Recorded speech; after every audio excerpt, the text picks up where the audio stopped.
Aquesta taula, el tema és víctimes o heroïnes, tractament mediàtic de les violències masclistes. La idea és poder conversar, poder escoltar les ponents i conversar sobre l'evolució i les tendències en la informació i en la representació de les violències masclistes en els mitjans de comunicació. I en aquest sentit m'agradaria convidar a la Núria Jiménez García, que presentarà la taula, i també a les participants, a la Joana García Grenzner, a la Joana Gallego i a la Bea Macià. Si podeu pujar a l'escenari, si us plau.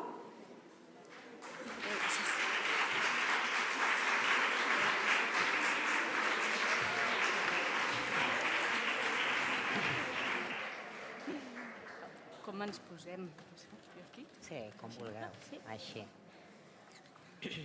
Us diré per ordre d'intervenció.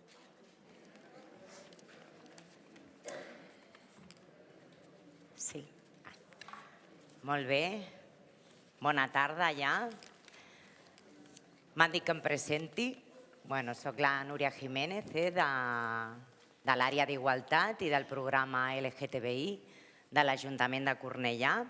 I tinc el plaer de moderar aquesta taula amb les meves companyes i també amigues. Us he de dir que jo també estic molt emocionada avui celebrant aquests 20 anys de l'Observatori de les Dones als Mitjans de Comunicació i que fem aquesta jornada totes plegades perquè abans ho comentàvem en la pausa cafè, encara em recordo la primera reunió on es va gestar tot això, amb la Mercè Fernández, la Judit Ibáñez, la Marta Selva i l'Anna Solà, que també les he vist per aquí. Una abraçada molt forta, una estimació molt gran, com ha dit la Montse Virgili. Anomenem les dones també que ens han precedit en aquests grans reptes, o sigui que un aplaudiment per elles també.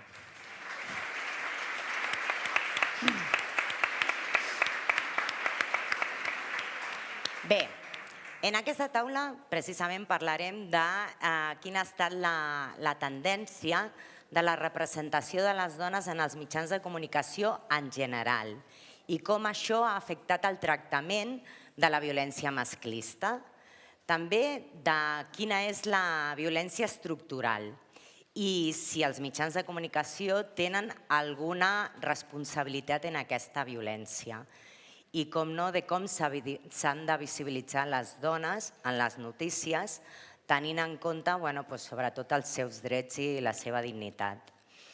Deixeu-me que us recordi que el curs passat a tots els municipis de l'Observatori es va realitzar un taller, que era el punt de vista de les dones, que els vam fer tots els municipis que formaven part de l'Observatori. I precisament s'analitzaven diferents aspectes, però en aquest tractament mediàtic de les violències masclistes, les ciutadanes que van participar en aquest taller ens van traslladar les seves opinions. I dintre de les preocupacions que ens van expressar, ens van dir això, que el tractament de les dones normalment sempre era com a víctimes o com a culpables i que no es fa cap referència o molt poc a l'agressor.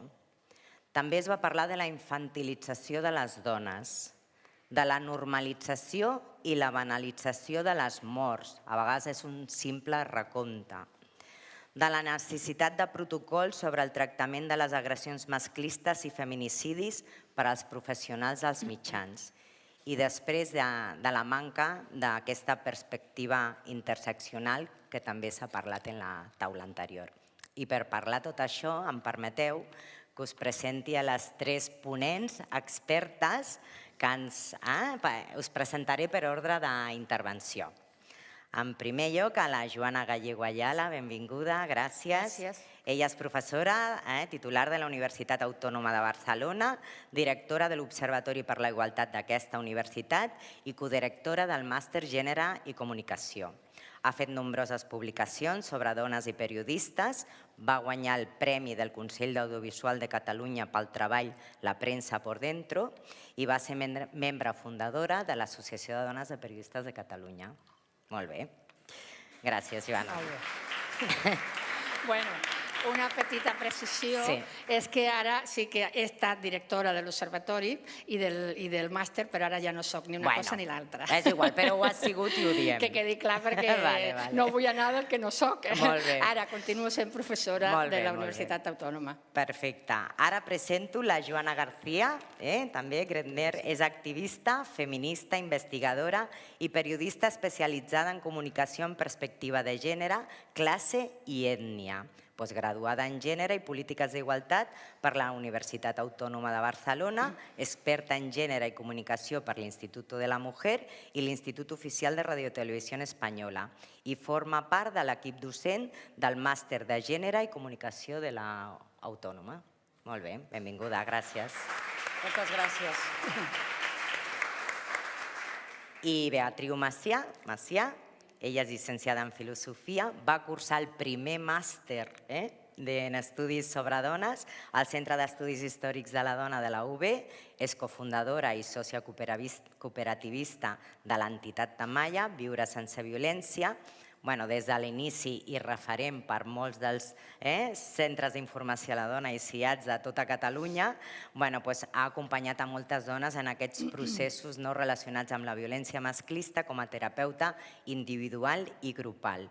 I ha estat coordinadora del programa de formació de l'entitat, ha fet formació a molts ajuntaments, a molts llocs especialitzats, al màster i postgrau, i també col·labora i ha col·laborat com a assessora en aquests temes amb la Generalitat de Catalunya. Moltes gràcies. Gràcies. I comencem amb tu, Joana, Molt quan bé, vulguis. doncs molt bon dia. Moltes gràcies a l'Observatori, a la Marta Selva, a l'Anna, a la Siva per acollir-nos, a la presentadora, a la moderadora, a les meves companyes, al públic, a les dones assistents. Moltes gràcies per estar aquí. Tenim 10 minuts per fer la nostra intervenció. Jo diré que sóc com el Fidel Castro en la seva millor època i podria estar parlant 8 hores d'aquest tema, perquè a mi m'apassiona. A mi m'apassiona no només el tema de la violència en els mitjans de comunicació, sinó en general els mitjans de comunicació i la representació de les dones. Però com que només tinc 10 minuts, evidentment no us torturaré amb 8 hores de discurs perquè estaríem aquí fins a demà. Abans, a la taula que ha precedit, s'ha parlat i he sentit amb molt d'interès una mica que s'ha centrat el tema més aviat en la presència de les dones en els mitjans de comunicació i en la possibilitat d'actuar individualment. I està molt bé, però jo separaria el que és la presència de les dones en els mitjans de comunicació, que és un dret, evidentment, i legítim. Tenim dret a estar a tot arreu, on sigui, on volem, on podem, o les nostres capacitats ens portin. I una altra cosa és el canvi del discurs. És a dir, ara hi ha moltes dones als mitjans de comunicació, l'han dit abans, hi ha un 40 o un 45% a la base de la professió, poc menys a la piràmide jeràrquica, però només cal veure els informatius per veure que hi ha moltes dones als mitjans de comunicació. Ara bé, això canvia el discurs. Com podem fer perquè el discurs, és a dir, la representació de les dones en els mitjans de comunicació no sigui una qüestió individual, un esforç particular de cada persona que ha d'estar 20 anys allà fent el seu granet de sorra, que està molt bé, i jo també ho he fet, però això no canvia en realitat el discurs. Per tant, en el tema de la violència, que és tan important, sí que és veritat que hi ha hagut un canvi. Els mitjans de comunicació estan preocupats per com es representa la violència. Jo crec que, sincerament, estan preocupats per com es representa la violència en els mitjans de comunicació, que malauradament tenim tantíssims casos que passen al mes i a l'any, però no saben com. Al meu entendre, aquesta preocupació no ha donat pas a una fórmula per qüestionar els mecanismes mitjançant els quals es representa aquesta violència. Aquesta preocupació és veritat que ha passat a ser el problema sense nom, que no tenia nom, no sabíem com dir-li abans, ara està encapçalat per violència de gènere, violència masclista, violència contra les dones, violència patriarcal, depenent una mica del sentit, de l'estil de cada mitjà, doncs es presenta d'una manera o d'una altra. Però, de tota manera, això no arriba al fons de la qüestió. I el fons de la qüestió està, i al meu entendre, en que aquesta violència, a diferència de la violència pública, és una violència que encara es considera una violència privada. Com que es considera encara una violència privada, passa a ser un esdeveniment íntim, passa a ser un esdeveniment puntual, passa a ser un esdeveniment que només passa en el context d'aquesta parella, d'aquesta família, d'aquest conjunt de persones. I, per tant, quan es fa la representació de la violència, sobretot quan hi ha assassinat, una altra cosa seria un altre tipus de violència, com serien les violacions o serien els abusos, les agressions, un altre tipus. Però quan es representa l'exponent màxim d'aquesta violència, que és l'assassinat, i sobretot la violència dins de la parella, queda reduït a un succés. I la violència contra les dones i la violència en el si de la parella no és un succés. Un succés és un esdeveniment desconegut, imprevist, imprevisible, del qual no podem donar raó. No podem donar raó del per què el volcà de la Palma ha entrat en erupció. No podem donar raó de per què cau un sostre. No podem donar raó de per què un cotxe va per una autopista i té un accident i moren 4 o 5 persones. Són esdeveniments de l'atzar. Doncs aquesta mateixa fórmula s'aplica al cas de la violència contra les dones. I la violència contra les dones sí que té explicació. I el que manca en aquest format del succés és l'explicació. Només queda reduït a què, qui, quan, com i, si de cas, un per què. Però el per què no és profund, el per què és superficial.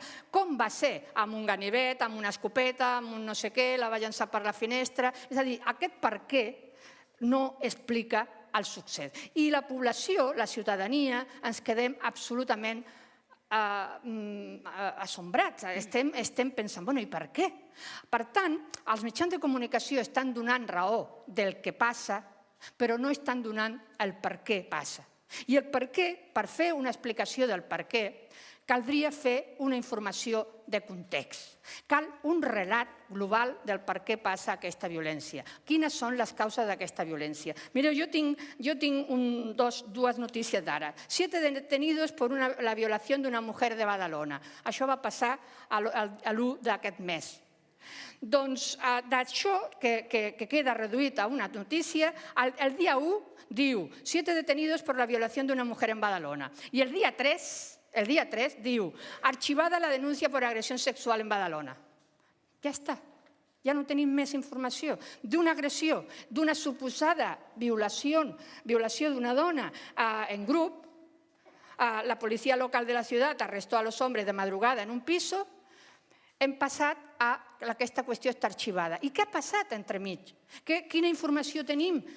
Com podem entendre que d'una violació s'hagi passat a arxivar la causa sense més? Per tant, per què? Perquè aquest esdeveniment es continuen presentant com esdeveniments aïllats, que no tenen relació l'un amb l'altre. Per tant, un hombre mata a su esposa y se suicida en su domicilio en Vitoria del dia 13, això fa res, 4 o 5 dies, reduït a què? A això, a l'esdeveniment puntual que ha passat. La ciutadania està totalment desconcertada perquè no tenim més informació ni més possibilitat d'interpretar aquests fets.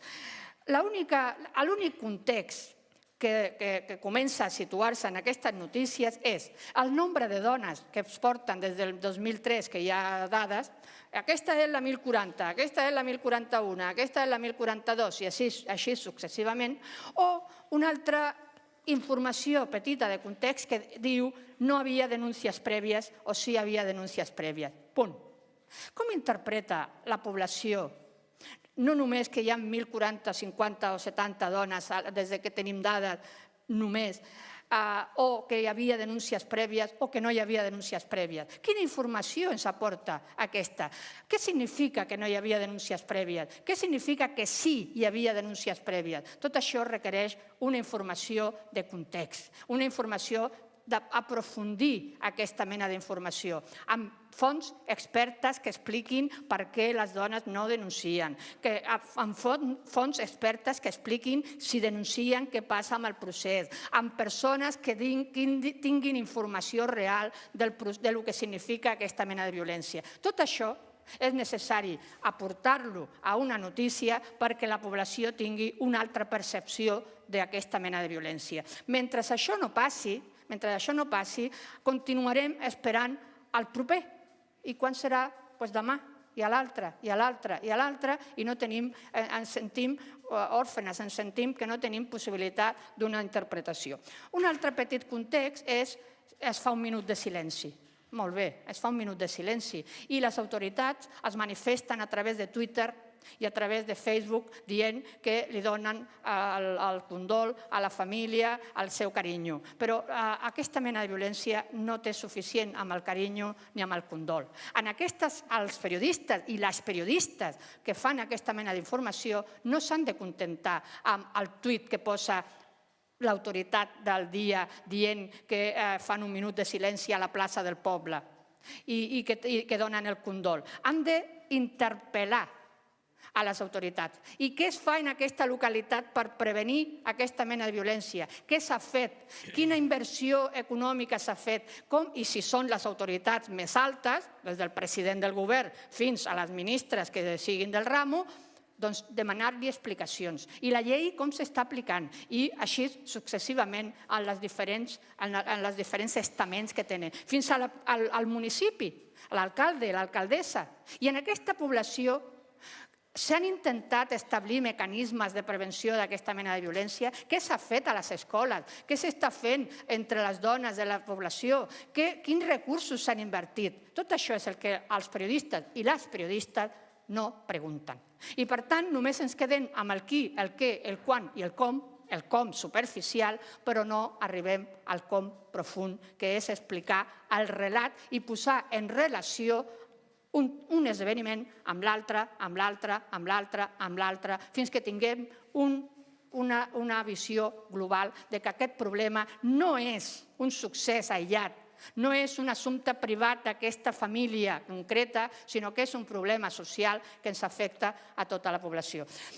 No sé si ja, com que ja et dic que tenia 10 minuts, em sembla que ja estic al punt i aquesta seria la primera intervenció. Si després resulta que cal parlar més, doncs ho fem. Gràcies. Moltes gràcies.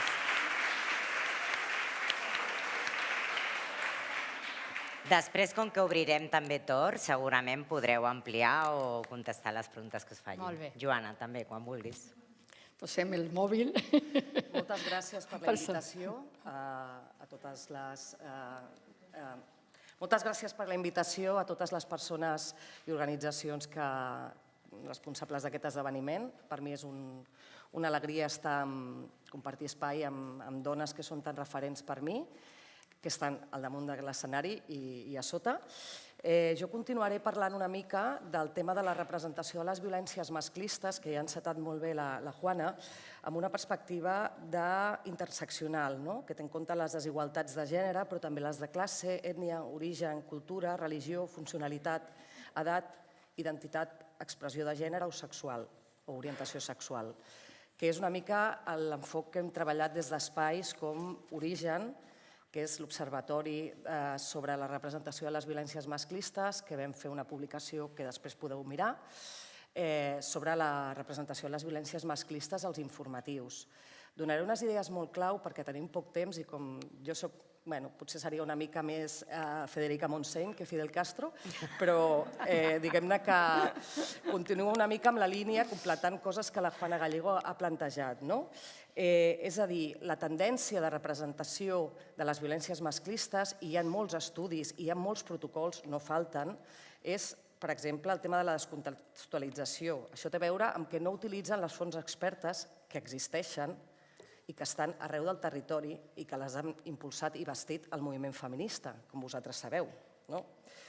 Això té a veure també amb que un dels estereotips, rols estrella de les dones als mitjans de comunicació és el de víctimes. I aquest estereotip està tota l'estona subjau en el tractament informatiu de les violències masclistes, perquè es revictimitza a les dones, a les criatures i a les persones, per exemple, trans o d'altres identitats,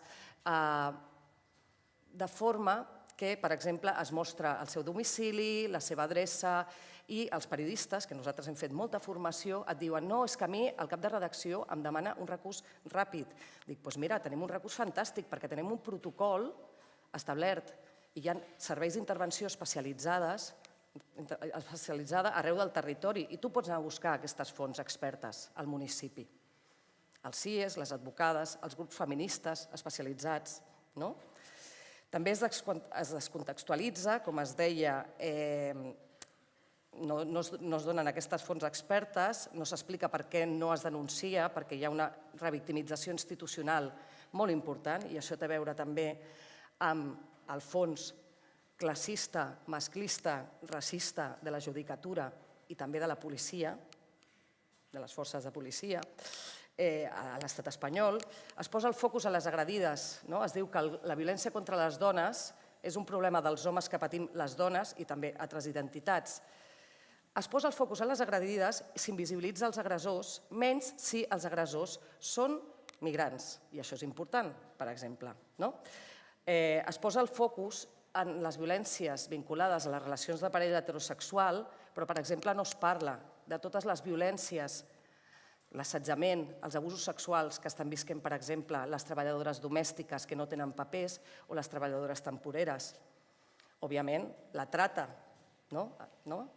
l'explotació laboral de les dones, la prostitució forçada, que té molt a veure amb la llei d'estrangeria. I no s'aborden altres tipus de violències com la vicària, l'econòmica, la violència vicària, l'assassinat de criatures, que és una cosa tristament comú. I tampoc es posa el focus ni en la prevenció, les aportacions i les reivindicacions del moviment feminista, que ha sigut cabdal perquè es desenvolupessin totes les polítiques i cadascuna i els recursos d'atenció i d'abordatge integral de les violències, i tampoc s'explica que si som les dones que hem patit violència, som el 10% de la població, hi ha més supervivents que assassinades. I això no es parla, perquè no es parla de l'agència, que hauria de ser clau per parlar d'això. Dit això, m'interessa parlar, per exemple, de com això interacciona, tota la intersecció de les desigualtats que us estava comentant, com, per exemple, s'hipervisibilitza a les dones migrades o racialitzades, per exemple, com a víctimes de violència en els contextos de parella heterosexual, perquè, igual que els mitjans són androcèntrics, també són etnocèntrics. Llavors hi ha aquesta mirada que l'estudi d'Axur de l'any 2010, de Marinàs i d'altres autores plantegen. Hi ha unes notícies, com explicava també el Consell de l'Audiovisual de Catalunya, que fa estudis sobre la representació de les dones i els homes migrants als informatius, hi ha unes notícies per nosaltres i per ells, i elles els representen. I els rols, per exemple, de l'estrella de les dones migrades als informatius, per exemple, solen ser més de víctima que una altra cosa. Es planteja que el masclisme ve de fora, quan les violències masclistes són un fenomen interclassista, internacional, intergeneracional, intercultural i interreligiós. Llavors es diu, un home de tal nacionalitat mata una dona, cosa que desaconsellen totes les recomanacions que no us recitaré, però des del 2009 fins ara, totes. Des de les de l'Associació de Dones Periodistes, el CAC, Interior, les que vam fer des d'Axur per la representació equilibrada i no discriminatòria de les dones migrades als mitjans. No s'explica, per exemple, un motiu de fons, per exemple, i això jo he estat fent molt d'anàlisi durant els últims 15 anys, o fins i tot més de 15, sobre la representació de les violències contra les dones migrades quan ningú en parlava, i s'estaven parlant de titulars com «Epidèmia de migrantes asesinades», el subdelegat del govern per la violència de gènere sortia fent declaracions dient «El mensaje no llega a los extranjeros», quan Telecinco va reunir a una dona russa amb el seu maltractador condemnat, que per cert era espanyol, perquè el bulo aquest de los inmigrantes matan más mujeres, que ha fet servir molt Vox, és mentida. De fet, els autors són autòctons. Dona igual d'on siguin, però per desmuntar-ho, es van ajuntar perquè ell li demanés perdó i li demanés casar-se a Telecinco. I després, com ella no s'hi va voler casar, la va matar. Doncs les notícies, aquests titulars que us he dit, que són absolutament racistes, parlaven d'això. I, en canvi, ignoraven que Amnistia Internacional feia pocs dies, en aquell mateix any, havia fet un informe en el que explicava que la llei d'estrangeria excloia a les dones migrades amb papers o sense de les ajudes. Per què? Perquè la llei d'estrangeria, de les ajudes de la llei integral contra la violència de gènere, l'estatal, perquè la llei d'estrangeria, per exemple, no només és classista i racista, sinó que també és masclista. I el motiu de la reagrupació familiar feia que moltes dones no es poguessin separar, perquè si se separaven perdien el motiu de la nacionalitat, no tenien permís per treballar. Les dones migrades sense papers, quan anaven a denunciar a una comissaria i s'ha d'estar molt en risc per fer això, es trobaven que hi havia una instrucció per expulsar-les. Això era arbitrari, segons les comunitats autònomes, la seva aplicació. Després va passar a ser una part del reglament d'estrangeria. Després ho van treure per acció i incidència de totes les organitzacions especialitzades, però ara encara continuen depenent d'una condemna i les condemnes són molt poques i de vegades hi ha més sobreseïments que condemnes. També s'invisibilitzen altres violències, per exemple, fora de l'aparell heterosexual contra les migrades, com la violència sexual als centres d'internament d'estrangeres, comesa per policies o a les comissaries, o per als contractants de les temporeres de Huelva, per exemple, perquè hi ha una política de contingents que afavoreix la vulnerabilitat d'aquestes dones, que estan soles, que són d'entorn rural, que no coneixen l'idioma i que no tenen suports. Les dones treballadores domèstiques, les dones que estan en situació de prostitució forçada. Hi ha un discurs salvacionista de hem desmuntat una altra màfia de tracte i tal. No es fa seguiment del que passa després de les batudes. No es fa seguiment de com, per exemple, durant 10 anys l'estat espanyol ha estat incomplint tots els convenis i tractats internacionals per abordar la trata. Quan es parla, per exemple, de les dones que es prostitueixen, estiguin o no en situació de prostitució forçada, hi ha titulars que diuen prostituta assassinada. Posen per davant, perquè hi ha un estigma, i la violència simbòlica també és important, hi ha un estigma contra les dones que exerceixen prostitució, i llavors s'assenyala abans la condició de prostituta que la de dona com a factor de vulnerabilitat. Hi ha estereotips que marquen les dones i les persones d'altres identitats que estan a la perifèria social i dels moviments també. Perquè hi ha el mantra aquest que elles estan sotmeses perquè nosaltres ho considerem així. Per exemple, amb el tema del vel. Vaig estar fent anàlisi de tota la cobertura informativa del decret electoralista que es va fer el 2010 per prohibir el vel, i ningú va preguntar a les dones musulmanes organitzades sobre el seu punt de vista sobre aquest tema, perquè hi havia una visió prefixada.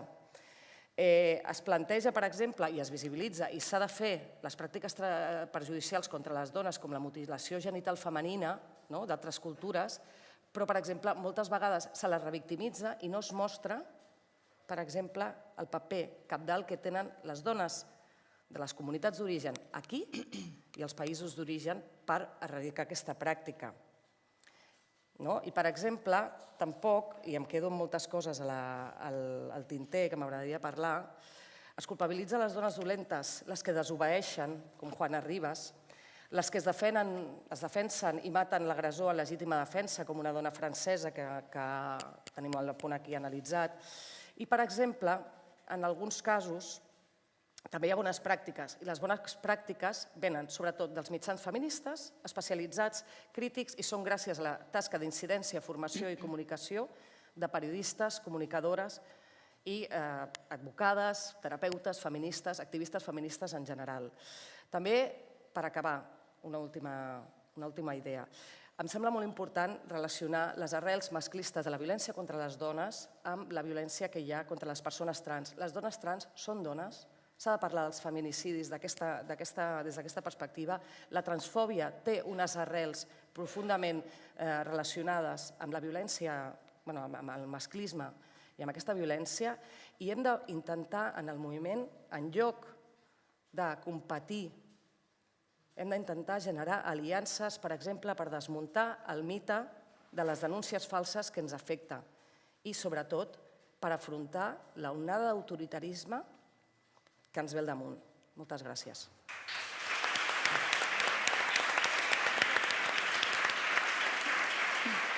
Gràcies, Joana. Gràcies, Joana. Bea, quan vulguis. Molt bé. Hola, bon migdia. M'afegeixo als agraïments que s'han fet, especialment al Drac Màgic per ser motor de totes aquestes iniciatives i totes aquestes mirades tan diferents a la CIVA per acollir aquesta trobada i a l'Observatori, que fa tants anys que està funcionant i que està fent aquesta tasca tan important. Voldria també dir que soc, m'ho han dit, una de les cofundadores de Tamaia. Moltes vegades he estat una cara visible, però només voldria recordar totes les meves companyes que van fer aquest projecte i especialment dir que aquí tenim a la Letícia Moy, que està aquí i que és una de les dones que també hi va formar part i que hi va aportar moltíssim. Fet aquest incís, que em semblava que era important, doncs jo plantejaré algunes preguntes perquè puguem pensar plegades, perquè després puguem debatre, però plantejaré algunes preguntes sobre el tema de violència masclista i mitjans de comunicació, víctimes o heroïnes. I inicio una primera pregunta dient: és possible que els mitjans de comunicació vegin a les dones que han patit situacions de violències masclistes quan no veuen a les altres dones?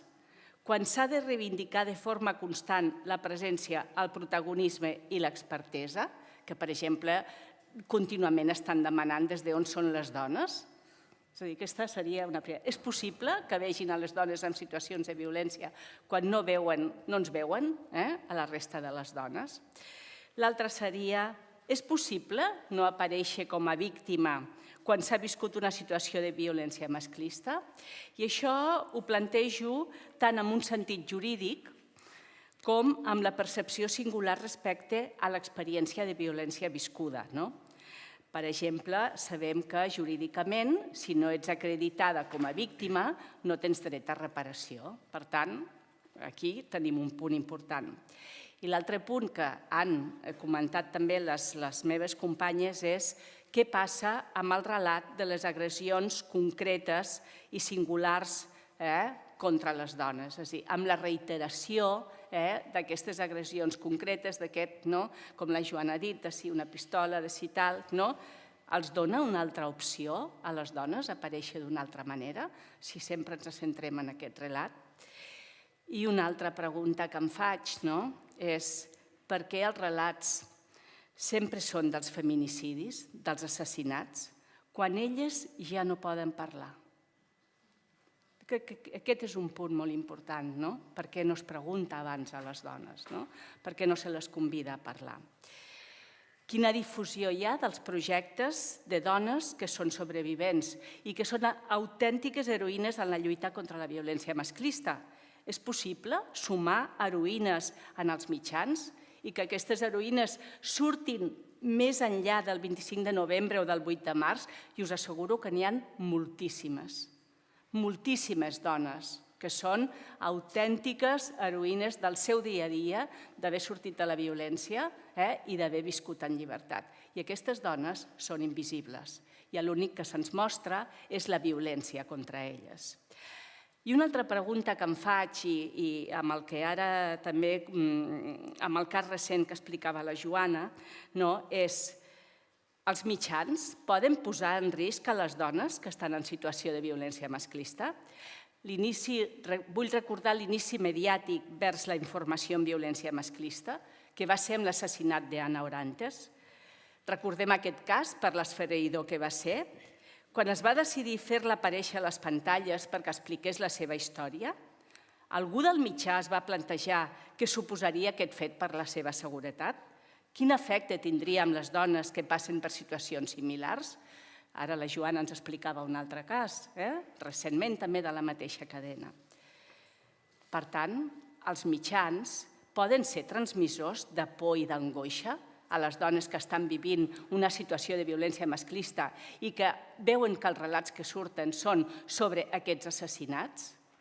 Com és utilitzat aquest relat pels agressors? Encara recordo fa molt temps amb l'atenció amb una dona que em va dir que quan s'estava donant la notícia i el seu agressor li va dir «Ves, esto es lo que te va a pasar a ti». És a dir, de quina manera incideix amb les dones que estan passant pels processos de violència? És encoratjador a sortir-ne o el que fa és tornar a revictimitzar?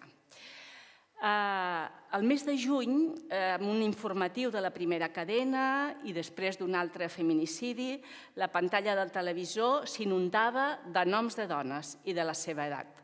M'indignava, ja que tot el conjunt li restava significació política.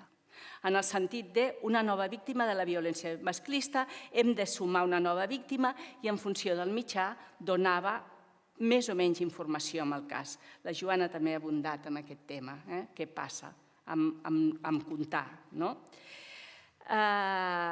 Per tant, quan ens diuen els números, és veritat, els números ens poden ajudar a mostrar allò tangible i a la vegada també ens poden ajudar a aturar els discursos negacionistes i qüestionadors, cert.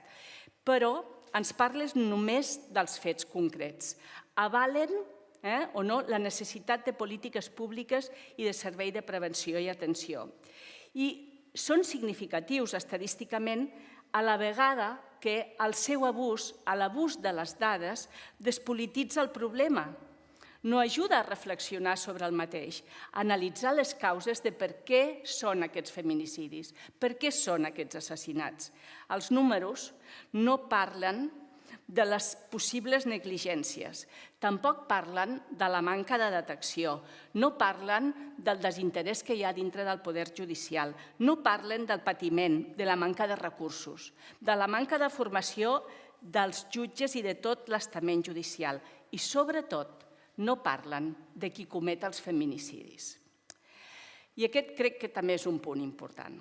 A un nivell més sociològic, parlar de víctimes, i especialment de dones víctimes, comporta també un simbòlic molt i molt diferent. Ja sabem que no totes les víctimes són iguals davant de la societat i que els prejudicis de gènere, opció sexual, raça, interseccionen i actuen també en els casos dels assassinats masclistes. I a les dones i a altres éssers no normatius se'ls hi pressuposa el seu victimisme, com una condició que podran exercir per treure beneficis. Si et fas la víctima, potser treuràs algun benefici, però fer-se la víctima té un condicionament també a nivell simbòlic molt negatiu i molt despreciatiu, perquè també sabem que no totes les víctimes són iguals, ni totes les víctimes són considerades de la mateixa manera políticament. Jo crec que aquest és un punt també molt important. I d'altra banda, en molts mitjans es permet que els assassins dibuixin a la víctima, se'ls escolta, i en molts casos les supervivents, les heroïnes, no són escoltades, a no ser que siguin famoses. Cert que el cas de la Rocío Carrasco ha donat molta visibilitat i ha estat important, però per què no s'escolta també altres dones que no estan a la pantalla, que tenen moltíssimes coses a dir sobre les seves vivències? Això em porta també d'alguna manera a pensar que l'interès del patriarcat en la construcció dels subjectes femenins i altres dissidents com a víctimes respon a la seva necessitat de posteriorment donar respostes per a salvar-les. Salvar-les i posar-les al seu servei. D'aquí ve tot l'entramat, sobretot en el món judicial, de que si no hi ha tota una sèrie de requisits, tu no pots acreditar una denúncia, que si no hi ha una sèrie de requisits, tu no pots ser considerada com a víctima i, per tant, a l'agressor serà absolt, a l'agressor no li passarà res i tu continuaràs amb aquella situació. Si ens situem, a més, amb la perspectiva legal, parlar de víctimes és l'única possibilitat d'accés a la justícia i a la reparació, ja que si no s'acredita aquesta condició no hi ha possibilitat ni de sanció a l'agressor ni de reparació per la víctima. I això ho sabem totes. I vull tornar a recordar que Catalunya continua sent la comunitat autònoma on menys ordres d'allunyament es donen i menys sentències condemnatòries. Per tant, què passa? Com no han de ser víctimes si es necessita ser víctima per tenir reparació? D'alguna manera, les argumentacions que es donen des dels mitjans és que explicar vides truncades ajuda a empatitzar amb les víctimes i revoltar-se contra l'agressor, diu Àlex Gutiérrez de Lara. I ell ho situava com a contrapartida a un informe de dones periodistes que plantegen no individualitzar els casos, perquè individualitzar els casos és despolititzar el problema de la violència masclista. I voldria acabar amb un exemple molt recent i molt llunyà, però a la vegada molt prop, que és de les dones afganeses. Les dones afganeses han estat construïdes com a víctimes durant molt de temps i a la vegada com a objecte a salvar, allò que el patriarcat necessita salvar per posar a la seva disposició per justificar una guerra. Però elles li han donat la volta. I vull acabar amb unes paraules de la Shamsia Hassani, pintadora de murals, que diu: quería cambiar la forma en que la gente percibe a las mujeres afganas, incluidas las que llevan burka. Dijo: trato de mostrarlas más grandes de lo que son en realidad, modernas y felices, en movimiento, tal vez más fuertes. Intento que la gente las mire de manera diferente. Doncs això és el que hem de treballar des de tots els mitjans, la mirada sobre les dones que són víctimes de violència masclista. Molt bé, moltes gràcies.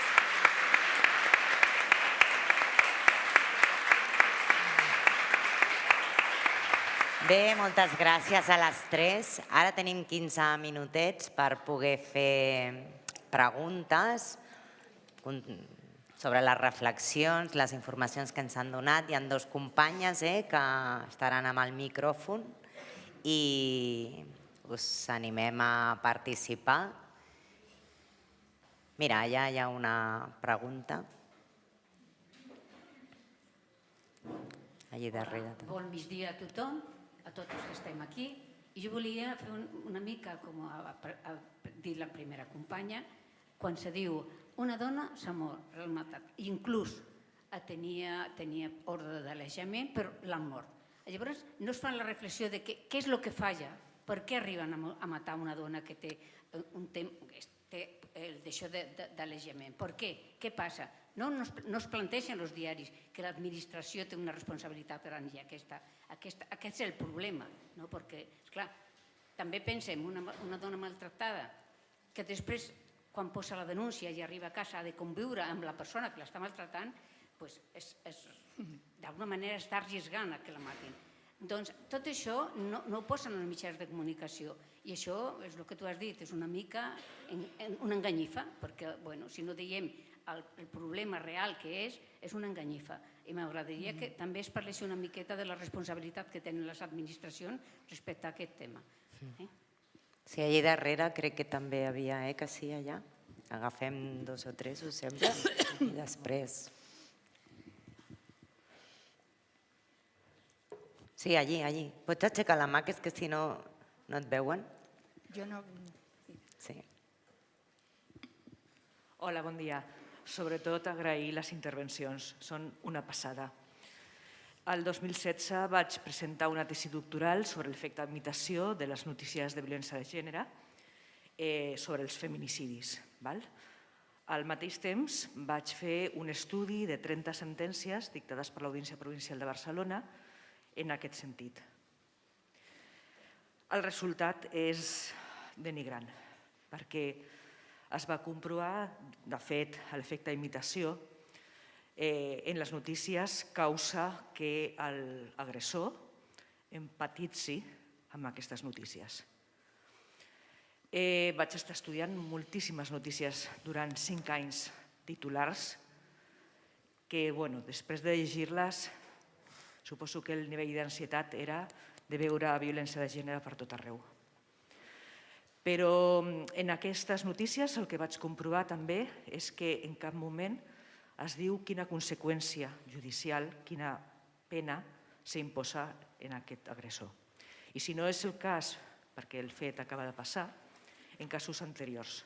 Jo crec que és això, conèixer la sanció podria, en tot cas, una mica rebaixar les possibilitats d'això. Crec que els mitjans de comunicació no han d'informar, sinó que han de sensibilitzar amb el tema de la violència masclista. Perquè informar ja no cal, ja ho sabem, ja sabem el que tenim. Xifres per tot arreu i ja estem cansades de les xifres. El que volem és sensibilitzar-nos. És que quan estiguem veient la televisió, el fet de que la notícia surti és que ha mort, que han assassinat, millor dit, una dona, ens faci aixecar el cap, no continuar menjant. I tot això penso que els mitjans de comunicació, que tenen molts protocols també per intervenir, per informar, doncs no l'estan complint. Com no compleixen tampoc els jutges per la manca de formació que tenen, no d'informació, sinó de formació que n'hi ha. A tots els estaments ens trobem que costa molt veure la credibilitat d'una dona maltractada, a tot arreu. I llavors penso que això és una qüestió que hem de seure a la taula des de tots els punts. Això és una violència estructural en tots els àmbits, absolutament en tots els àmbits. I repeteixo, moltes gràcies perquè tornar aquí, en aquest context de lloc, m'ha portat multitud de sentiments, molta força. Crec que la força ha de venir de tots nosaltres. Gràcies. Molt bé, gràcies. Avui és un dia també d'emoció, de retrobada. Agafarem una paraula més i així després, allà. Ah, perdona, ja n'hi ha una. És que no ho veiem des d'aquí. Hi ha una noia, una dona aquí. Allà hi ha una persona que vol parlar. Bon dia. Jo seguint amb aquesta denúncia, la meva pregunta últimament és què li passa als homes... Perdó, podeu parlar amb el micro perquè si no jo no sento bé la pregunta. Sí, aquí, perdó. Una mica més. Sí. La meva pregunta és què els passa als homes que són tan valents que necessiten 7 homes per violar una dona? I d'això no hi ha cap pregunta. O sigui, ells es protegeixen d'aquesta manera i dius, però bueno, són tan valents i necessiten molts per agredir una dona i no surt cap resposta que digui, a veure, anem a treballar amb aquesta qüestió dels homes. Són tan valents i necessiten que els ajudin, que els gravin pel seu ego. No sé, jo veig que després amb les notícies no hi ha cap resposta de crítica amb els homes. Es queda amb la notícia. I jo em dic, però què està passant? No són tan valents? Que no tenen capacitat per enfrontar-se d'un en un? Bueno, jo ho deixo aquí. Molt bé, Moltes gràcies. Bé, com que només tenim ja 5 minuts abans d'acabar aquesta taula, jo sí que ho sento, però ja veieu que... Hem d'acabar ja? El que podríem fer és que en un minut cada una de vosaltres féssiu una frase, una reflexió, ens traslladeu el que vosaltres, una conclusió. Jo sé que després l'Anna Selma farà la conclusió de cada una del recull, però sí que, ara després d'aquestes aportacions, si voleu dir això. Bueno, en un minut. En un minut? En un minut, no sé, ja et dic que necessitaria molt, però bueno, un minut. Recollir una mica el que s'ha dit, les preguntes, l'estat una mica, les persones que han preguntat. Jo crec que el tema de la violència no es pot separar del sistema patriarcal en el que vivim. És a dir, la violència només és una manifestació del sistema patriarcal i, per tant, la violència es manifesta en tot, en la representació, en la publicitat, a la vida quotidiana. La violència és una més, però no l'única. El que passa que és potser la més, clar, la que porta més l'atenció, però no la podem separar de la resta del sistema. Què li passa als homes? Hem de pensar precisament això, en què és una educació que ve implícita en el nostre sistema social, cultural i polític. La violència, tal com es representa en els mitjans de comunicació, queda reduïda a un acte individual, a una qüestió personal. La violència contra les dones no és una qüestió personal d'una de l'altra, és un problema social i polític. I, per tant, mentre no es tracti, no s'abordi a les pàgines de política i no a les pàgines de societat en un raconet juntament amb altres esdeveniments totalment luctuosos, això no pot canviar. Per tant, hem de considerar que la violència forma part estructural d'aquest sistema social en el que vivim, en el que, evidentment, com la Joana també es creuen altres eixos de desigualtat. Jo, en aquest cas, no estic totalment d'acord amb algunes de les coses que s'han dit, però no podem tenir temps per abordar amb més profunditat. Crec que la violència contra les dones és diferent a altres tipus de violència que es puguin donar a la societat, la qual cosa no vol dir que no siguin també importants, però són diferents i, per tant, s'ha d'abordar de diferent manera. Això, pel que fa a diferents col·lectius, crec que la violència contra les dones és estructural perquè les dones ocupen un lloc social i polític diferent a altres grups socials. Gràcies, Joana. Ja crec que he canviat. Sí, un moment. Crec que he complert el minut. Sí, molt bé, ho has fet genial. Un momentet. Abans del vostre minut, és que m'han dit que hi havia dues dones amb el micro, però penseu que entre les columnes i això tampoc no veiem. I com que li volem donar veu també a les dones, o sigui que, sisplau, qui eren les dues persones? Així, molt bé, doncs endavant. Hola, bona tarda. Hola, mira, més aviat el que volia comentar era simplement centrar-me una mica en les supervivents.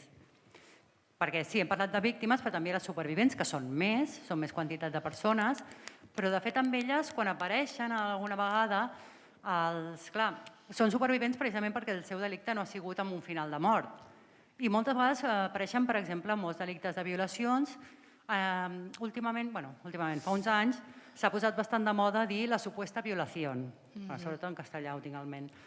La suposada violació. Llavors volia també, clar, la meva pregunta, que ara no dona temps, però volia preguntar una mica si sabien o si se'ls passava pel cap a alguna d'aquestes persones, aquestes dones que són més expertes en periodisme, en quin moment el periodisme ha passat de respectar la presumpció d'innocència per inventar aquesta presumpció de delicte. Era això el que volia preguntar. Molt interessant.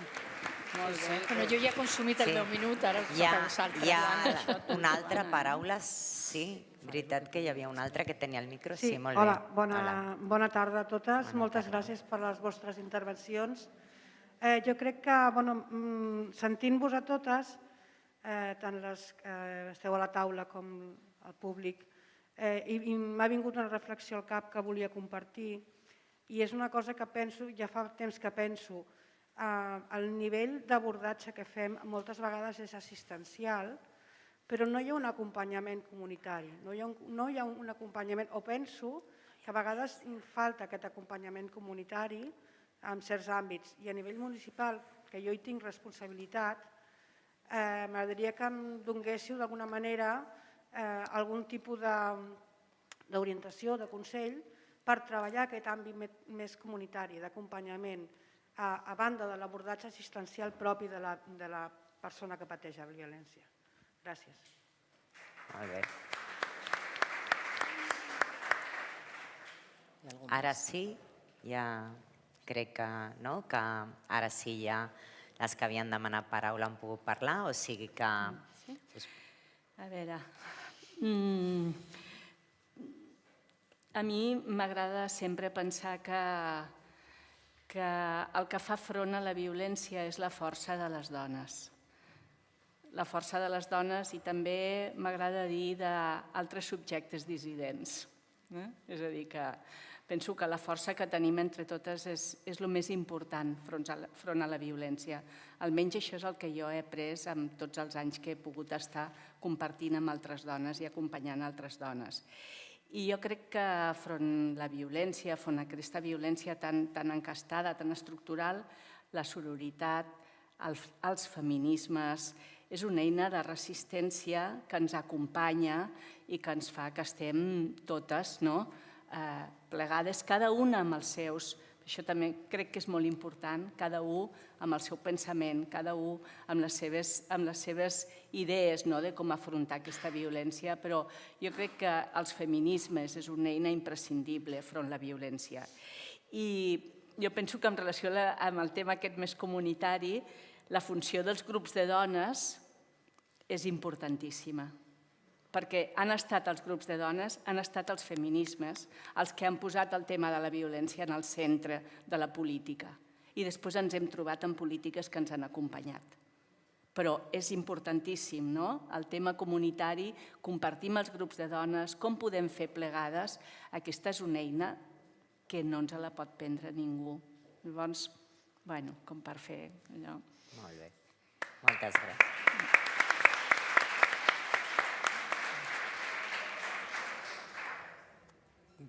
Jo, quan s'ha parlat de la responsabilitat de l'administració i de la judicatura i la policia, m'agradaria recordar que gràcies precisament al treball dels feminismes hi ha una llei catalana que parla de la violència institucional, i aquesta revictimització de les dones, de les criatures en els processos de violència masclista o, per exemple, la violència contra dones racialitzades, per part de la policia durant el confinament o contra grups feministes que es van manifestar contra els feminicidis comesos durant el confinament, és violència institucional.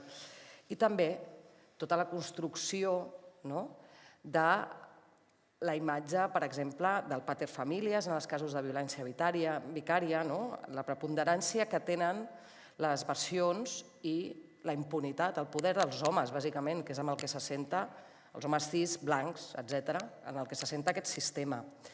M'agradaria parlar també, quan es comentava abans del tema de la violència sexual i de per què els homes violen en grup. Els homes violen en grup perquè hi ha una cosa que es diu la pedagogia de la crueltat i és diferent violar en grup que fer-ho sols. La Rita Laura Segato té un llibre molt interessant que parla d'això i per això s'està extenent, perquè forma part de construir una solidaritat, una fraternitat, una fràtria violenta. I, per exemple, quan es dona veu a aquests homes, quan es victimitza, revictimitza les dones com la supervivent de la violació múltiple de Sant Fermines, qüestionant-la, el que s'està fent, bàsicament, és qüestionar, fer un relat del terror sexual que culpabilitza que les dones exercim les nostres llibertats, que sortim soles, que estiguem amb altres homes, que estiguem de nit, que exercim la llibertat que pot exercir un home en qualsevol moment, que prenguem alcohol o drogues, que portem una roba o una altra, que superem una violació. I això està absolutament assentat en el dret, per exemple. És a dir, no ens podem oblidar que nosaltres venim d'un sistema nacional catòlic, que el dret continua assentat en aquestes arrels i que, per exemple, durant la dictadura franquista, la violació era un delicte contra l'honor. Llavors, abans morta que deshonrada, perquè tu tens la honra de la família en el teu cony, bàsicament. Llavors, si tu no et defenses fins a la mort, resulta que no ets creïble. I si sobrevius, no ets creïble. I és molt important tenir en compte també que s'ha donat veu a aquests agressors, sempre se'ls dona veu, el Prenda acaba de reconèixer la violació públicament, però fa un temps, i això també ho vam analitzar en els apunts d'origen, va acusar de mentidera a la dona i s'ha revictimitzat a les dones en supervivents d'agressions i es fa constantment. Ja acabo, per no allargar-me més. Molt bé, doncs